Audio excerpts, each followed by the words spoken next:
Olá,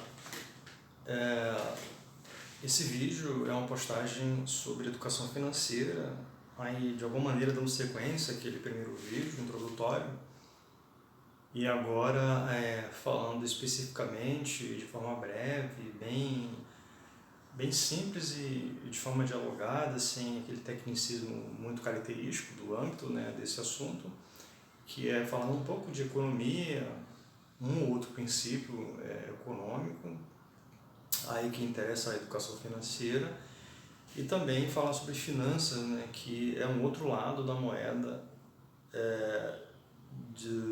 da economia, no caso, e dos princípios de economia. Mas que financeiro e econômico são coisas diferentes. Aí também, do ponto de vista também da contabilidade, do ponto de vista da economia, são coisas, né, que têm as suas características específicas. A gente não deve misturar, né, o econômico com o financeiro. Quando a gente utiliza o termo econômico-financeiro, é porque eles têm uma ligação muito forte, mas eles têm características diferentes. Então, a ideia do vídeo é, de alguma maneira, passar uma noção sobre essa relação entre econômico e financeiro do ponto de vista da educação financeira, que é o foco. Então, vamos começar por conceituar, resumidamente, o que é economia. Economia é o estudo, né, o objeto de estudo da economia, da disciplina da ciência econômica, é o estudo da escassez de recursos, de um lado, e frente às necessidades ilimitadas dos indivíduos de um outro, né? Então, nessa balança, né, os indivíduos, nós seres humanos, temos necessidades ilimitadas, desejos, sonhos, que a gente pretende realizar, mas sempre vai haver essa escassez de recursos, nunca teremos tudo o que queremos que exista para fazer nossas coisas. Então, por exemplo, os recursos, né, que a gente utiliza normalmente, em termos de quantidades maiores, né, eles vêm da natureza, assim como fonte primária, mas os recursos eles podem ser outras coisas, né? Qualquer coisa que a gente utilize para realizar uma tarefa, uma produção, fazer uma viagem, sei lá, um planejamento qualquer, a gente precisa de recursos, e normalmente esses recursos eles são escassos. A gente tem uma quantidade tal que normalmente não é suficiente para fazermos tudo que queríamos. Então a gente tem que fazer uma balança, temos que fazer uma relação custo-benefício também, porque, por exemplo, o dinheiro é um recurso escasso, não temos todo o dinheiro que necessitamos para fazer as coisas. Então a gente tem desejos, necessidades, mas por outro lado temos um recurso que é o dinheiro, uma quantidade pequena. Então a gente tem que medir, fazer uma balança e tomar uma decisão. Então dentro de economia a gente precisa tomar decisão em relação ao que fazer com aqueles recursos que temos, que são normalmente escassos, repetindo isso. Então, por exemplo, diante de duas oportunidades que a gente tem, oportunidades de investimento, por exemplo, temos duas alternativas de negócios e temos uma certa quantidade de recursos, e aí financeiros ou materiais, e a gente como a gente tem uma quantidade escassa de recursos, a gente não pode optar pelas duas alternativas de investimento ali. Então a gente não pode realizar as duas alternativas de investimento. Então a gente tem que, em comparação aos recursos que a gente tem disponível, a gente tem que fazer uma escolha, a gente tem que tomar uma decisão econômica aí. A gente tem que optar por uma alternativa ou outra frente à escassez de recursos que a gente tem para levar à frente, né, aquele investimento. Então a gente vai optar por um investimento. Então a gente vai usar o que em economia a gente chama de custo de oportunidade. Então o custo de oportunidade ele vai avaliar não só o cálculo econômico, ou seja, os recursos que eu vou usar financeiramente ou materialmente para empregar naquela alternativa A e não na B, mas também levar em conta o meu desejo, né? O que eu vou perder na outra alternativa, em abandonar outra alternativa, né? Que eu vou abandonar a alternativa para escolher uma outra, então o que eu vou perder nela, o que eu vou perder nela, os meus desejos, as minhas vontades também, isso tudo entra no custo-benefício. Então o custo de oportunidade ele vai levar em conta o valor econômico também, o valor financeiro, mas a perda que eu vou ter em abandonar outra alternativa, além dos meus desejos, as minhas preferências também. Então, o custo de oportunidade ele acaba sendo maior do que o custo econômico. Então, minha tomada de decisão, ela normalmente leva em conta o custo de oportunidade e não o custo econômico. Né? Quando a gente tem uma situação em que eu tenho duas alternativas para fazer uma opção por uma delas, frente à minha escassez de recursos. Então, isso é um princípio de economia, a gente pode considerar como um princípio, que vale muito para a educação financeira. Então, a gente vai partir sempre da premissa de que a gente tem recursos escassos frente à necessidade, a desejos limitados. Então, por exemplo, nesse caso, o meu desejo, a minha vontade realmente era de optar pelas as duas oportunidades, que a princípio eram boas, né? Eu via como boa nesse exemplo. Mas eu tenho recursos escassos, então eu não posso ter as duas opções, né, para mim. Então eu vou ter que abandonar uma e ficar com a outra, porque eu tenho recursos em quantidades muito limitadas, né, que não alcançam tomar decisão por ter ambas as oportunidades. Então, esse é um princípio de economia dentro de educação financeira que a gente tem que tomar como premissa geral. Mesmo uma pessoa muito rica, muito, sei lá, um milionário, ele vai ter essa escassez de recursos, né? Ele nunca vai ter todo o dinheiro que ele precisa para fazer tudo que ele tem, né? Sei lá, ele quer ir à Lua, ele quer ir a Marte, sempre ele vai ter uma necessidade maior que os recursos que ele tem, mesmo sendo milionário. Então, esse é um princípio que vai existir sempre, independentemente se a pessoa é pobre ou se é rica. Então, assim, dentro da educação financeira isso é muito importante, né? Eu não vou me alongar no vídeo, né, para não tornar isso muito técnico e de difícil compreensão e muito abstrato, porque eu não estou aqui concretando isso em né, com desenho ou, sei lá, com um exemplo mais prático, mas assim, teoricamente isso é muito importante. Então a gente vai agora para o outro lado agora de finanças, né, dando uma outra ideia, mas economia, como eu falei, né, é o estudo tem como objeto de estudo a escassez de recursos frente a necessidades humanas ilimitadas, né?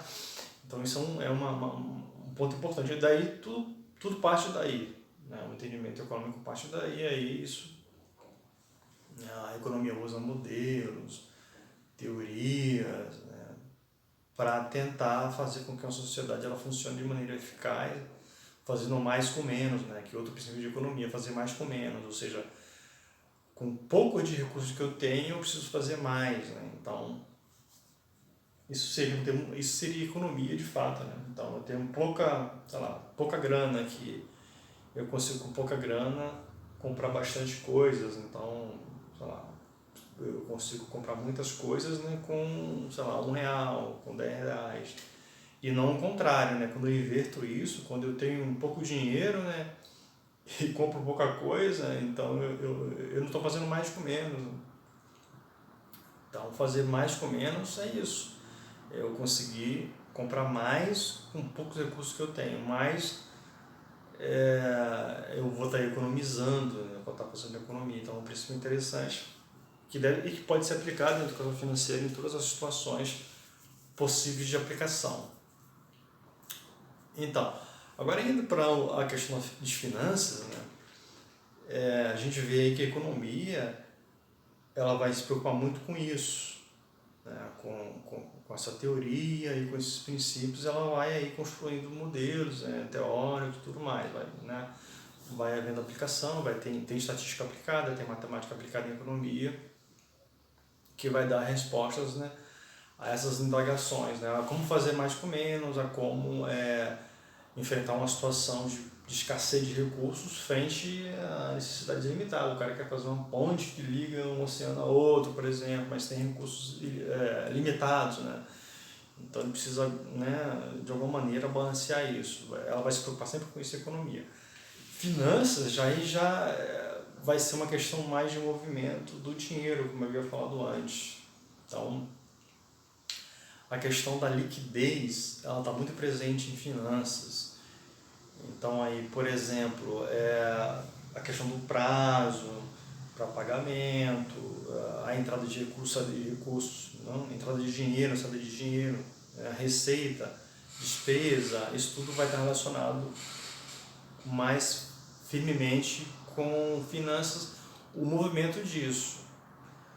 Não o número em si, mas a movimentação. Então, quando eu tenho, por exemplo, a situação econômica, então eu tenho X valor na minha conta, sei lá, 10 mil na minha conta.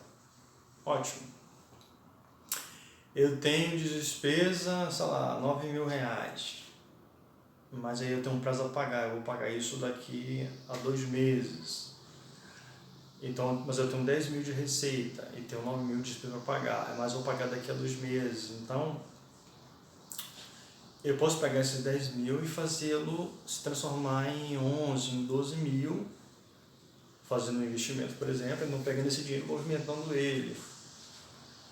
Aí já estou lidando com finanças. Então, eu consigo 12 mil, por exemplo, esse investimento, num período de 2 meses que eu tenho para pagar 9 mil reais. Então, ao invés de eu ficar com 10 mil, eu movimentando dinheiro na economia, numa aplicação, aí usando finanças, eu vou ter lá 12 mil na frente. Então, eu posso agora, já com 12 mil e não com 10, né, pagar os 9 mil e me sobram 3 mil. Eu tenho 3 mil líquido, eu tenho 3 mil de liquidez aí nesse movimento financeiro. Aí, bem que não é um movimento econômico, é um movimento financeiro.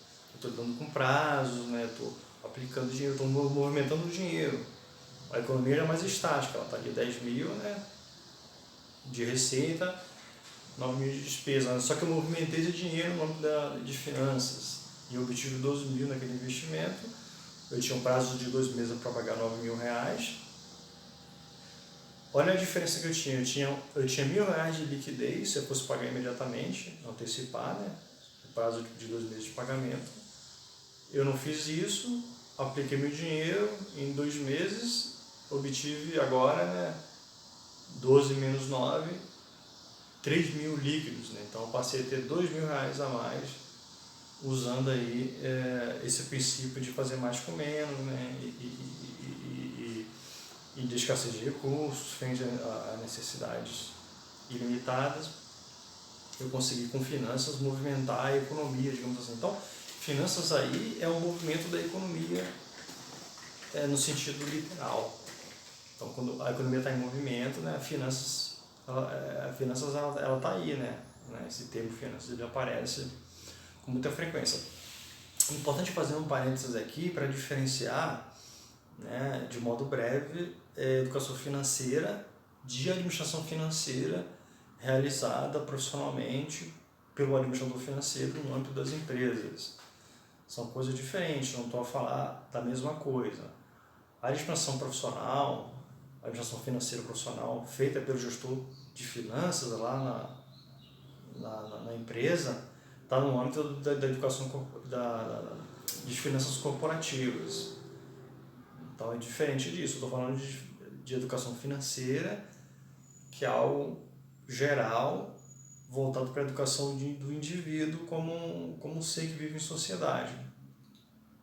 O âmbito de finanças corporativas, de administração financeira, é um ambiente mais técnico, que aí envolve a gestão do capital de giro da empresa, né, a fonte de financiamento da empresa, a gestão de contas a pagar, contas a receber, a gestão do estoque, prazo médio de estoque. Existem uns cálculos assim, matemáticos para ver essas médias. em relação a contas a receber também tem cálculos, né? Tem uma parte bem técnica específica da empresa. Então, por exemplo, a liquidez seca, né? De uma empresa, liquidez corrente, o endividamento da empresa, tudo isso são coisas técnicas e que a administração financeira que eu estou falando não vai adentrar esses termos técnicos da administração financeira profissional corporativa, das empresas.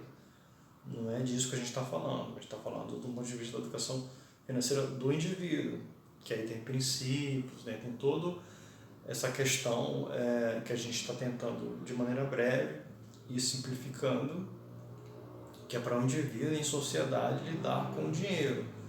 Obviamente, quando ele for fazer um curso de administração, por exemplo, ou um tecnólogo em administração financeira, ele vai aprender esses termos técnicos, tudo isso que eu falei em relação à leitura e interpretação de balanço da contabilidade, então o que é ativo, o que é passivo, o que é patrimônio líquido, né? Então, assim, o que é uma demonstração de resultados econômico, uma DRE, o que é um fluxo de caixa, isso tudo são termos técnicos que a gente não vai adentrar isso dessa maneira especificamente, que é o âmbito da administração profissional financeira de empresas. Não é isso que a educação financeira está fazendo, não é esse assunto que eu estou adentrando. Obviamente que dentro da educação financeira, aí já num processo mais avançado, né, bem avançado, aí se poderia adentrar essas questões também, mas aí daria um curso já de graduação, ou um curso técnico. Não é especificamente isso que a gente que eu estou aqui conversando sobre, né, para diferenciar o que é educação financeira que eu estou conversando do que é administração financeira de empresas, que é outra história. São outros meandros, né? Que aí tem profissionais que trabalham nessa área que fazem esse trabalho, como o contador, o administrador, o próprio economista, né? Pode ajudar dentro da empresa nessa gestão financeira da empresa. Não é isso que a educação financeira especificamente se trata. Isso aí é uma área técnica específica, né? A educação financeira que eu estou falando é outra coisa que pode ajudar aí também, obviamente, né?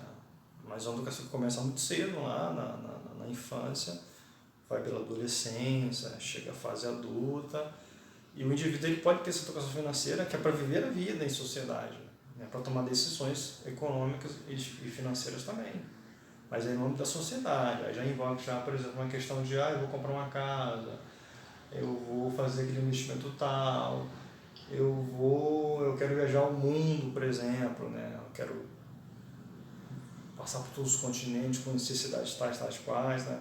Eu vou precisar de recursos, né? Então eu tenho necessidades bem grandes, né? Então, certamente eu não vou ter todos os recursos que eu quero ter para fazer isso. Então aí já entra o âmbito da educação financeira que eu estou falando. Vê que eu não vou precisar analisar balanço patrimonial, eu não vou precisar fazer uma avaliação de fluxo de caixa, uma dimensão de resultado do exercício, né? Eu não vou precisar fazer isso, não vou usar a contabilidade especificamente, tecnicamente, para fazer esse tipo de trabalho no âmbito da educação financeira. Ver que são coisas diferentes, são coisas, né, de um lado muito técnicas, né, e a educação financeira que eu estou falando, ela vai simplificando isso de uma linguagem específica, numa linguagem mais cotidiana, uma linguagem que qualquer cidadão pode ali compreender isso sem muita dificuldade, né? Mas sem adentrar aquele tecnicismo. Então, até fazendo a diferenciação entre essa educação financeira e a parte técnica de administração financeira que se usa nas empresas, né, ou nos ambientes corporativos de um modo geral.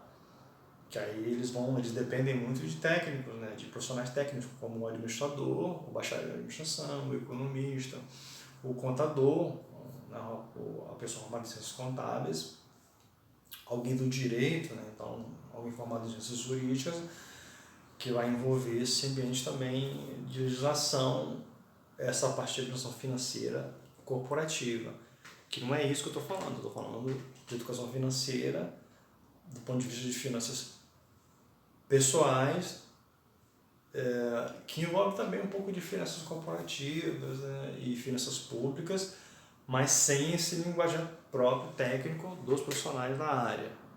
É uma linguagem acessível, uma linguagem que um adolescente, uma criança, um adulto, sem ser esses técnicos aí, vão facilmente entender, né? Vai entender o sentido, né? Então, né? E vai aplicar isso cotidianamente, em termos experimentais, vai fazer isso na sua vida diária. Então, essa é a ideia de educação financeira que eu estou falando. Então, por isso que eu uso uma linguagem pedagógica, uma linguagem didática, uma linguagem prática, todavia, justamente até para manter essa diferenciação.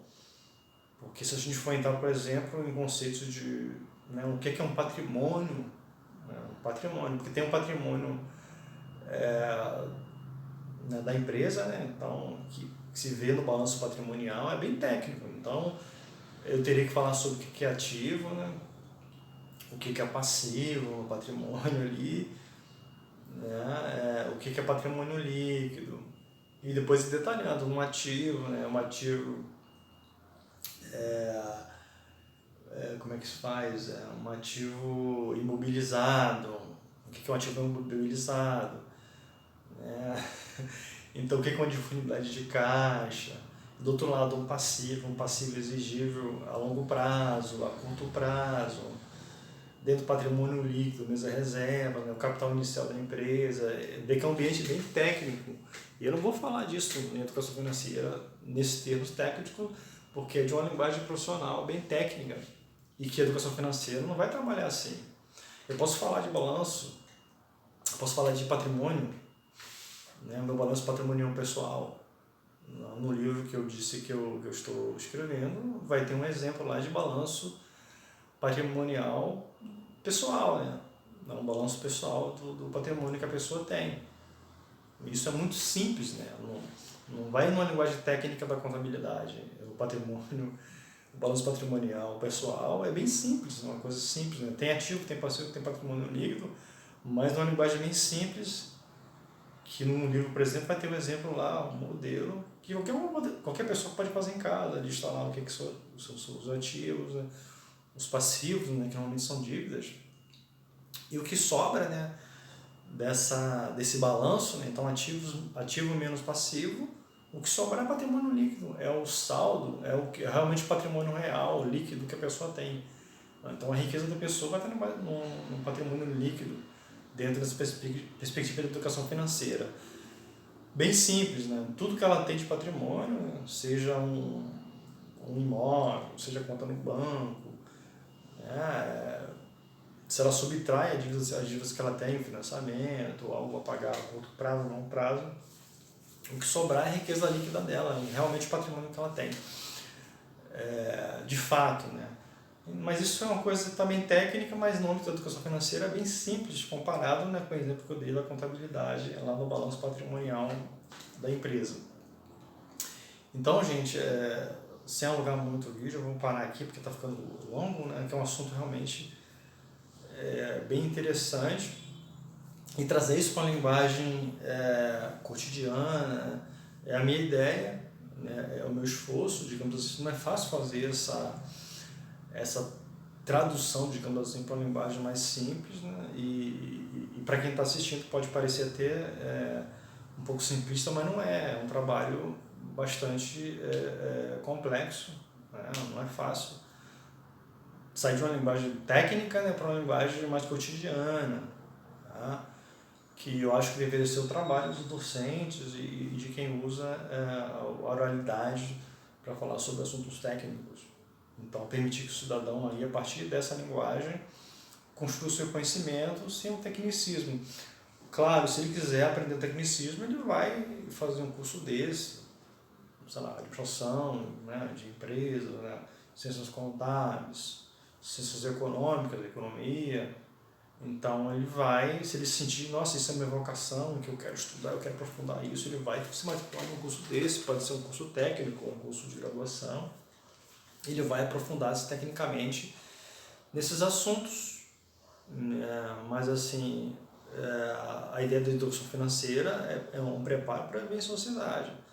A gente está falando do âmbito de educação, né? Como eu falei lá no vídeo, com um acréscimo de financeira e o adjetivo acrescentado da educação, mas está no âmbito da educação do indivíduo. Né? Assim como pode existir educação em direito, por exemplo, que eu acho também que é uma perspectiva interessante, mas é outra história, que a gente não vai comentar aqui no vídeo especificamente. Mas eu vou finalizar, que está ficando já um pouquinho longo, né? Então pode ficar cansativo aí para quem está assistindo. Né? Então eu finalizo o vídeo aqui e volto a falar sobre esse assunto mais adiante.